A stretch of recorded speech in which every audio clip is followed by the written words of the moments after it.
Hello friends, जय हिंद। आप देख रहे हैं मिशन जेपीएससी क्लासेस।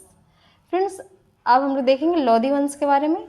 तो सबसे पहले जानेंगे लोधी वंश का पीरियड क्या रहा है। तो फ्रेंड्स, जो लोधी वंश का पीरियड है 1451 से 1526 तक रहता है, 26 तक है। तो चलिए देखते हैं कि इसका जो जो मुख्य शासन है, जो लोधी वंश में कौन कौन से मुख्य शासक रहे हैं। तो सबसे पहला है फ्रेंड्स बहलोल लोधी। बहलोल लोधी है जिन्होंने लोधी वंश को स्थापना की थी, अर्थात संस्थापक है बहलोल लोधी लोधी वंश के। तो ये जो इनका जो पीरियड रहा है 1451 से 1489 तक रहा है। और जो दूसरे शासक रहे हैं लोधी वंश का, वो सिकंदर लोधी थे। सिकंदर लोधी को फ्रेंड्स काफ़ी प्रतापी शासक के रूप में देखा गया है लोधी वंश में, और ये बहुत प्रमुख शासक है। इनका जो पीरियड रहा है 1489 से 1517 तक रहा है। इनके फ्रेंड्स दो पुत्र थे, जलाल खां और इब्राहिम लोधी। तो जलाल खां, उन्होंने सोचे कि दोनों में संघर्ष ना हो, इसलिए जलाल खां को जौनपुर का शासन करने का अधिकार मिला और इब्राहिम लोधी को दिल्ली का शासन करने का अधिकार मिला। लेकिन फ्रेंड्स क्या हुआ कि जो जलाल खां है, इनका नाम कहीं देखने को जल्दी मिलता नहीं है, और इसीलिए इन्हें नहीं देखा गया शासन के रूप में इम्पॉर्टेंट तौर पे। और जो तीसरा मुख्य शासक है इब्राहिम लोधी है और इनका जो पीरियड रहा है 1517 से लेके 1526 तक रहता है। तो चलिए एक एक करके देखते हैं। सबसे पहला है फ्रेंड्स बहलोल लोधी।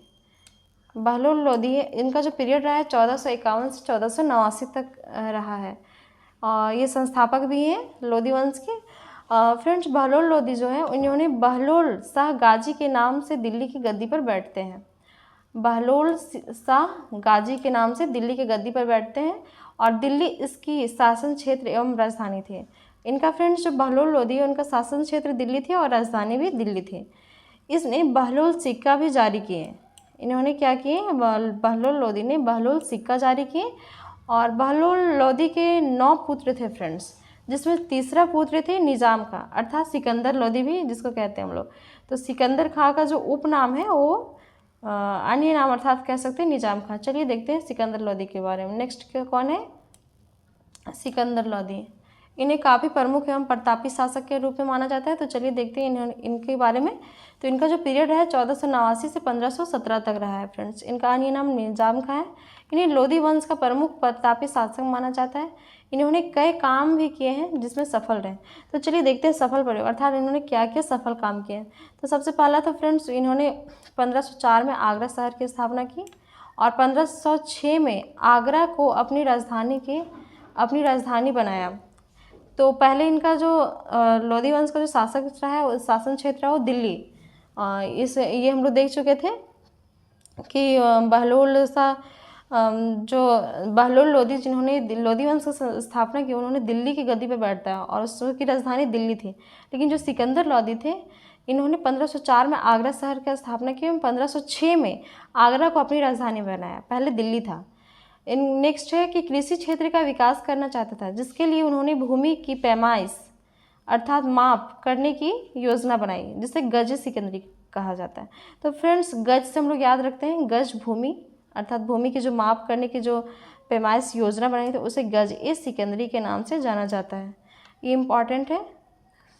और नेक्स्ट है कि फारसी भाषा में कविता लिखते हैं। ये फ्रेंड्स जो सिकंदर लोधी थे, ये काफ़ी विद्वान थे, और इन्होंने फारसी भाषा में, याद रखना है कौन सा भाषा, फारसी भाषा में कविता लिखते थे, और अपना उपनाम गुलरुखी रखे थे।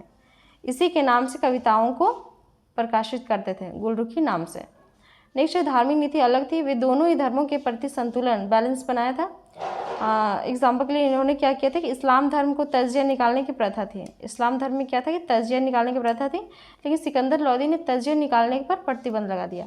नेक्स्ट क्या कहा है कि महिलाओं ने पीढ़ स्थानों पर जाते थे, तो इस पर भी प्रतिबंध लगा दिया। और तीसरा क्या किया था फ्रेंड, इन्होंने धर्मों में बैलेंस बनाने के लिए कि हिंदू मंदिरों के जो मूर्ति थे उसको तोड़कर कसाईयों को दे देते थे मांस को तोड़ने के लिए। तो इनकी धार्मिक नीति थी। ये सिकंदर लोधी के बारे में इतना ही फ्रेंड्स। नेक्स्ट जो शासक रहे हैं इब्राहिम लोधी। तो इब्राहिम लोधी का जो पीरियड रहा है फ्रेंड्स 1517 से 1526 तक रहा है, और फ्रेंड्स इसके शासनकाल में 1518 में खतौली की लड़ाई इब्राहिम लोदी मेवाड़ राज्य के महाराजा राणा सांगा के बीच होती है फ्रेंड्स। तो खतौली का युद्ध 1518 याद रखना है। और ये किसके किसके बीच होता है? इब्राहिम लोदी वर्सेस राणा सांगा। इसमें इब्राहिम लोदी हार जाते हैं और राणा सांगा जीतते हैं। इस प्रकार बाबर का आक्रमण होता है। और 21 अप्रैल 1526, ये बहुत ही महत्वपूर्ण है, को प्रथम पानीपत का युद्ध होता है और इब्राहिम लोदी मारा भी जाते हैं। सल्तनत काल का प्रथम शासक जिसे युद्ध भूमि में मारा गया वह इब्राहिम लोदी ही थे। तो फ्रेंड्स नोट में हम लिखे हैं कुछ कि आखिर बाबर क्यों आए क्यों? लोदी वंश में बाबर आखिर अचानक सल्तनत काल का समाप्ति हो जाती है और बाबर आते हैं। उसके बाद मुगल काल का मुगल शासन व्यवस्था कायम हो जाता है। तो आखिर बाबर आए क्यों? तो चलिए देखते हैं, कुछ फैक्ट्स हैं इसके। बाबर को भारत आने का निमंत्रण मिला था। तो निमंत्रण किसने दिया था? तो सबसे पहले हम लोग इससे पहले कुछ जान लेते हैं कि सिकंदर लोदी के बाद उस क्षेत्र के जो उलेमा थे अर्थात अमीर वर्ग के लोग थे, वे चाहते थे कि दोनों भाइयों में संघर्ष ना हो। नहीं सॉरी, जो सिकंदर लोदी वो चाहते दोनों भाइयों में संघर्ष ना हो। लेकिन क्या हुआ कि सिकंदर लोदी जलाल खां, जो सिकंदर लोदी के जो पुत्र थे जलाल खां और इब्राहिम लोदी, इन्हें जलाल खां को जौनपुर और इब्राहिम लोदी को दिल्ली का क्षेत्र अलग अलग दे दिए थे ताकि वो वहाँ पे शासन करें। लेकिन इब्राहिम लोदी ने सोचा कि जौनपुर भी मेरा हो जाए। उसके बाद क्या होता है कि उलेमा और धार्मिक गुरुओं का बात मानना छोड़ देता है इब्राहिम लोदी।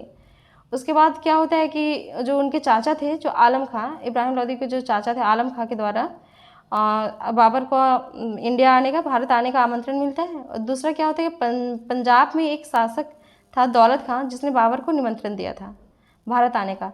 इसके बाद क्या हुआ फ्रेंड्स कि जो बाबर थे उन्होंने सोचा, दोनों के निमंत्रण से बाबर को लगा अगर भारत में आकर आक्रमण अगर करते हैं तो सहयोग मिल जाएगा। और पानीपत के क्षेत्र में आक्रमण किया, पहला आक्रमण।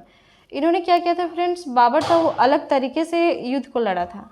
सबसे पहले तो उन्होंने फ्रेंड्स तोप का प्रयोग किया था। इन्होंने तुगलमा पद्धति का प्रयोग किया।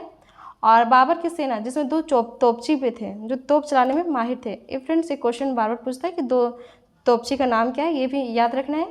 तो इसके 2 तोपची थे फ्रेंड्स। पहले थे उस्ताद अली और दूसरे थे उस्ताद मुस्तफ़ा। आज के लिए इतना ही फ्रेंड्स। इस प्रकार क्या होता है कि सल्तनत काल की समाप्ति हो जाती है और मुगल वंश का शुरुआत हो जाती है। थैंक यू फ्रेंड्स, जय हिंद।